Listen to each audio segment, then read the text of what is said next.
Hello to all my foodies out there. We are back with another recipe today. Um, it is still extremely hot where I am. Um, so I am still holding off on continuing with baking yesteryear.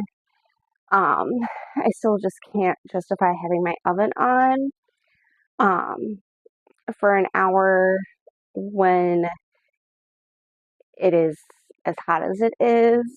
Even with our air conditioning on, it's still going to be too hot in our kitchen. Um, so I am doing a different recipe today. Today, the recipe that I am using is out of Stirring Up Fun by Sarah Michelle Gellar and Gia Russo. I found this cookbook in like a bargain bin at Walmart that was full of cookbooks and other books, fiction, nonfiction, that sort. Um, and I picked it up just because it was a celebrity cookbook and everything. I have not made a ton out of this cookbook. Every time I look at it, I keep thinking, oh, I need to make this, I need to make this, and have not gotten to very much out of here. But today we are going to be making the one recipe that I have made from this cookbook. It is a peanut butter and jelly smoothie. It is so good. I love making it. It's super easy. It does not require a lot of ingredients and is on the healthier side for smoothies because I know some smoothies can be very, very unhealthy because of all the sugar and stuff like that in them, but this one is a healthier smoothie to make.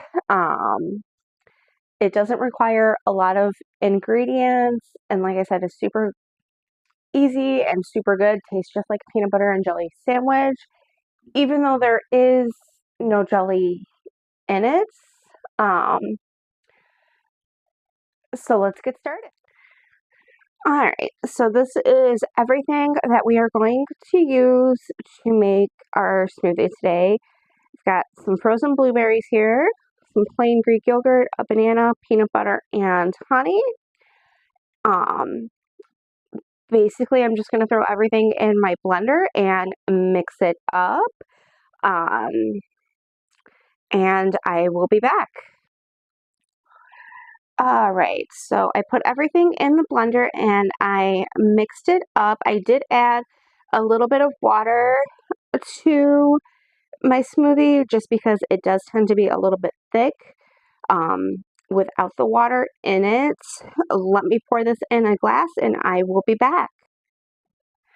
All right, so I did pour this in like a little mason jar that I'm going to use as a glass today just so you guys can see how pretty this smoothie is. Um, like I said, it is one of my favorite smoothies to make. It is super good. It does taste just like a peanut butter and jelly. Um, I am going to have some of this and I will be back. All right, so I am back with my final thoughts, which not really much to say today just because this is something that I have made before.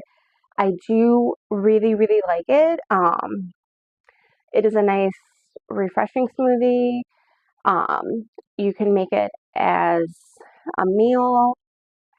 Um, it is great for breakfast with maybe like some toast or some eggs or just by itself, depending on how much you like to have in the mornings. I know for me, sometimes it kind of varies. Most mornings I don't have a ton to eat. So for me, like this morning, the smoothie is just enough. Um, it is also really great as kind of like a milkshake, so to speak, for dessert. I know we have made this in our house before as a dessert where we'll make um, a batch of the smoothie and split it 2 or 3 ways and have that as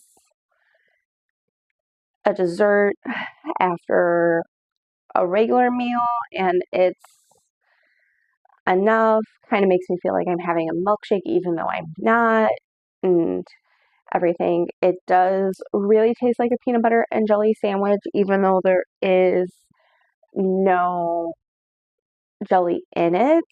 Um, I do have to say, you definitely want to make sure you're using the Greek yogurt because it does give it a little bit of a tang to it.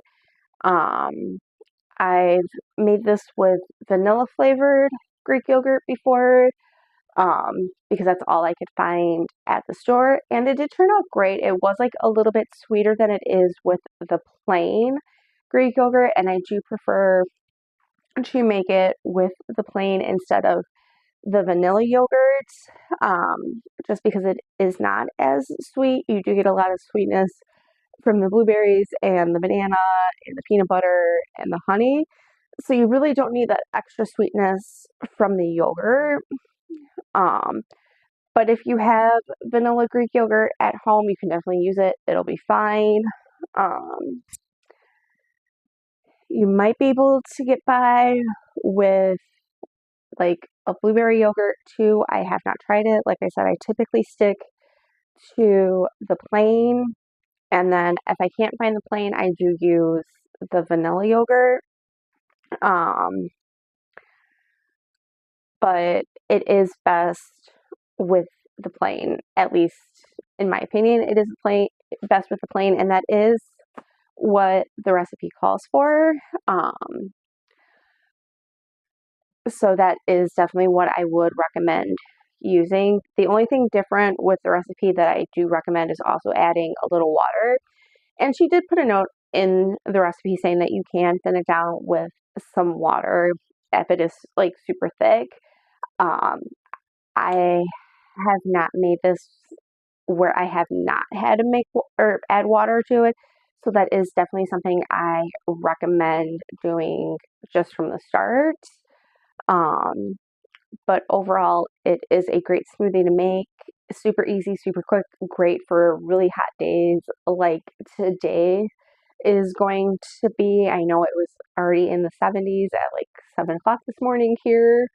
Um, we've got highs like up in the 90s again today. So I am going to hopefully be back with baking yesteryear next week. Hopefully it will have cooled down enough for me to be able to make that. If it is still super hot next week when I film my video, I will be making a coffee cake, which does use the oven, but not quite as long as um, the pork cake does. Like I said last week, I don't mind using the oven when it's hot out or anything. I just don't want it running for a very long time. And if I can avoid it during these hot days, I am going to. Until then, good times, good food. Bye.